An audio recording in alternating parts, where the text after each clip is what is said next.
Assalamualaikum warahmatullahi wabarakatuh. Salam sejahtera dan salam Malaysia Madani. Saya Farah Farisha binti Khairil Anwar.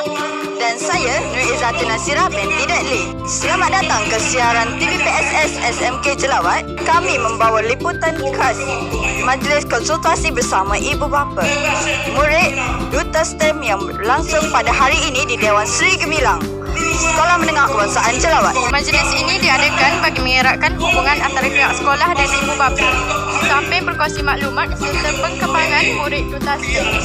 Diharapkan majlis ini dapat memperkukuh kerjasama antara sekolah dan ibu bapa dalam menyokong kecemerlangan murid, sekaligus melahirkan generasi yang kreatif, inovatif dan berdaya saing. Teruskan bersama kami untuk mengikuti liputan sepanjang majlis ini.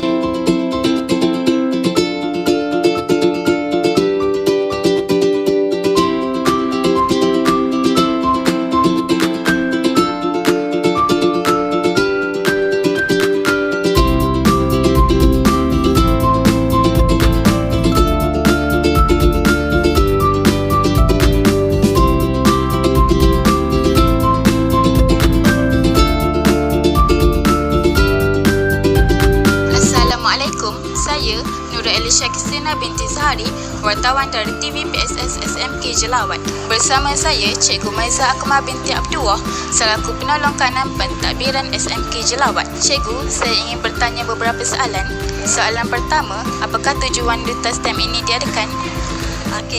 Duta STEM ni adalah satu projek ataupun program di peringkat kebangsaan lah Kementerian Pendidikan Malaysia, di mana dia diperkenalkan untuk meningkatkan minat dan kecenderungan murid terhadap subjek dalam bidang STEM lah.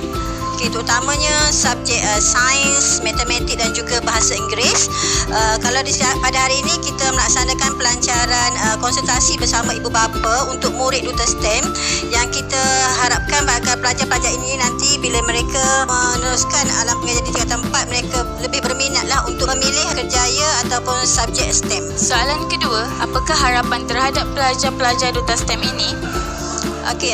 Pelajar-pelajar Duta STEM di Sekolah Jelawat ini adalah melibatkan pelajar-pelajar daripada kelas 3 Permata, 3 Arif dan juga 3 Bestari. Kemudian bagi tingkatan 2 Permata, 2 Arif, dan tingkatan 1 Permata dan juga 1 Arif. Jadi harapan besarlah daripada pihak sekolah supaya pelajar-pelajar yang kita target ini agar suatu hari nanti, terutamanya bagi pelajar tingkatan 3, untuk tahun depan mereka lebih berminat untuk memilih subjek STEM lah, kerana bidang kejayaannya lebih luas di bidang STEM lah. Sekian, terima kasih. Terima kasih ibu bapa atas masa dan sokongan anda. Kerjasama kita adalah kunci kejayaan Duta STEM. Mari kita terus berganding bahu demi masa depan anak-anak. Sekian dari saya Nur Izzatun Nasirah binti Deli. Dan saya Farah Farisha binti Khairil Anwar, pengacara TVPSS SMK Jelawat. Terima kasih.